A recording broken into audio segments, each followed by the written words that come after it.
Απίκος, ο δαιμόνιος δημοσιογράφος, έξω από τα γραφεία του BBC στο Λονδίνο. Ξαναζεί δαιμόνιες στιγμές. Ξαναζεί δαιμόνιες στιγμές φωνάζοντας Αντώνη Μανάβη, ο λαός της φρουτοπίας είναι σκληρά καρύδια.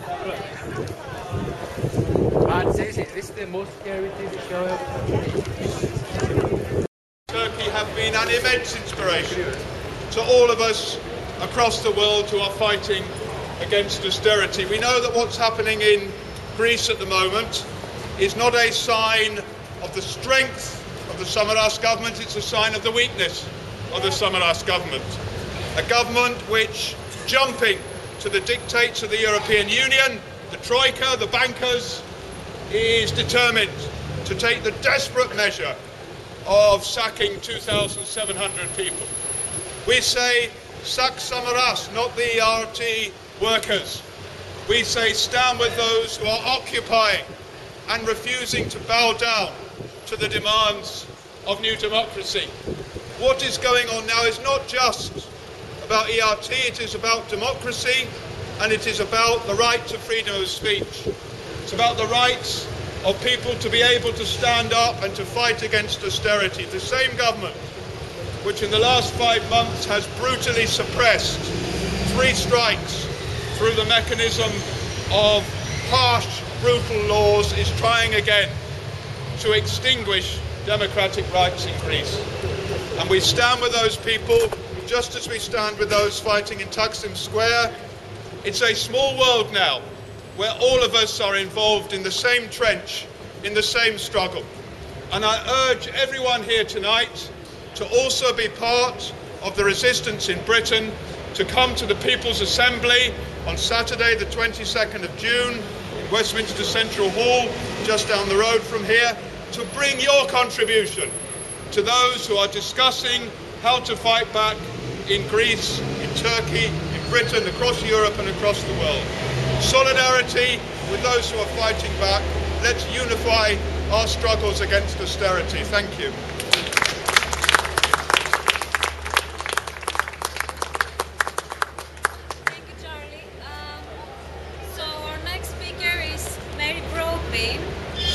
General Secretary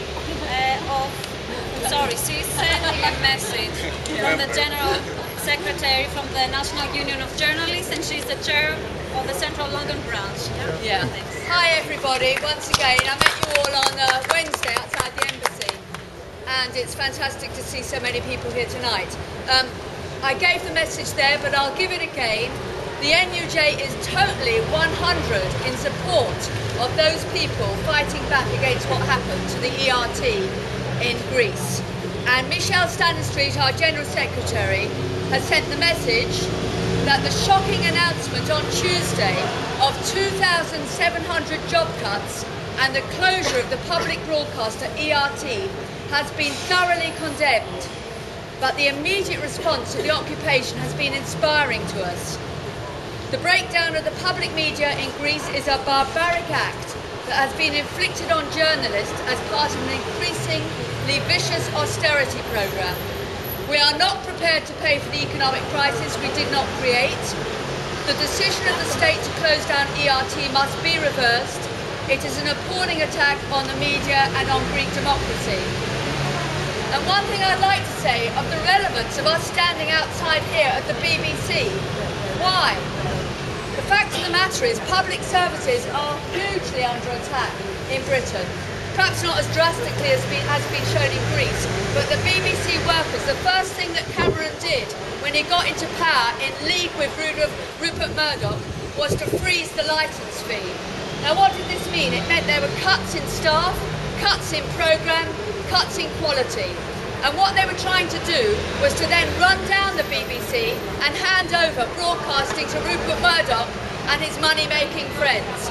Now, this didn't come about quite as easily as they wanted because of the Rupert Murdoch scandal, but this is in train. This is what they want. They want to make money. They want to cut the fire brigades, they want to cut libraries, they want to cut hospital services, they want to privatise the post office, and this is what they've got in store for the BBC. So although it might not be the same thing that's happened in Greece, where overnight they'd shut you down, this is what piecemeal they'd love to do with something like the BBC and farm it out to private enterprise.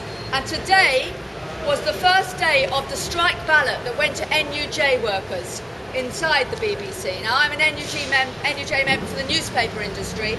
This is the BBC and media. They today started a strike ballot in which they are going to vote, hopefully, for strike action against all the things that we're talking about, which is cuts in staff, redundancies, and they're cutting back on payment for unsocial hours.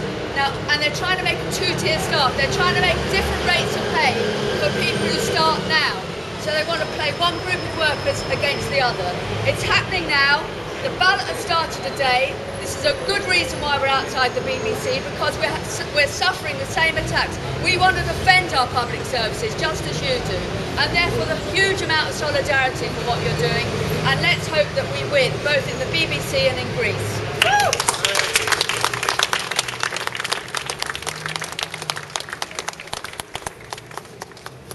Thank you very much. So now we have a speaker from the Kurdish and Turkish community, from the Daimar, who wants to send a solidarity message to our rally here.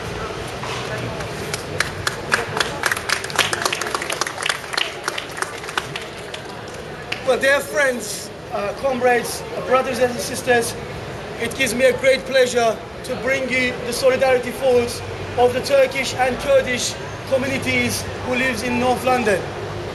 We know that up and down in Europe, people, the working people, the migrant people, have been facing the consequences of austerity measures and the cuts for a crisis, for crisis which they haven't caused and which was caused by the bankers and the millionaires and the fat cats.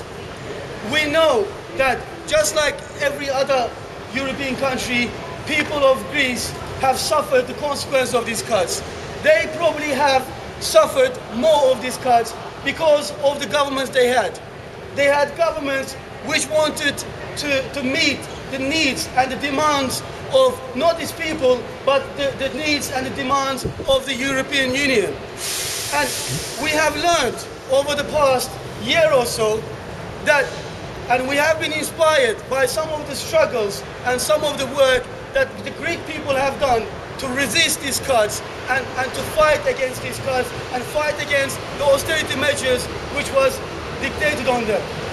We have also learned from the Greek people to stay side by side with people from different backgrounds, different religious groups, to say no to these cuts.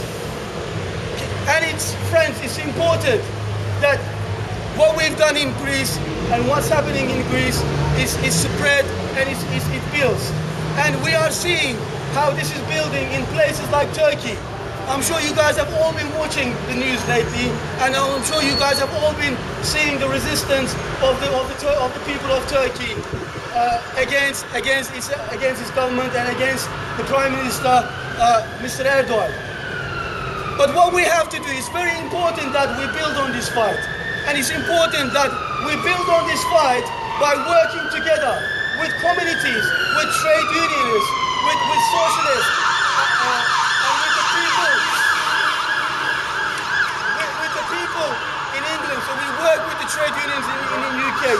We work with the people of the UK to build up this resistance, because we know that if we are putting a fight in this country against austerity measures and against the cuts, we know that that fight is going to contribute to the fight in Greece and to the fight in UK, to the fight in Turkey and elsewhere.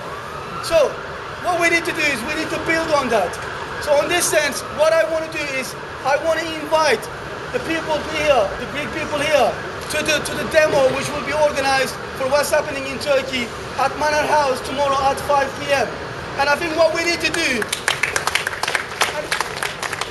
and we need to use tomorrow to show that the people who are actually facing these cuts and who are facing all these attacks can work together, can build a resistance, and can build the strength to bring down all these governments who are imposing all these cuts and austerity measures on us. Solidarity. Thank you.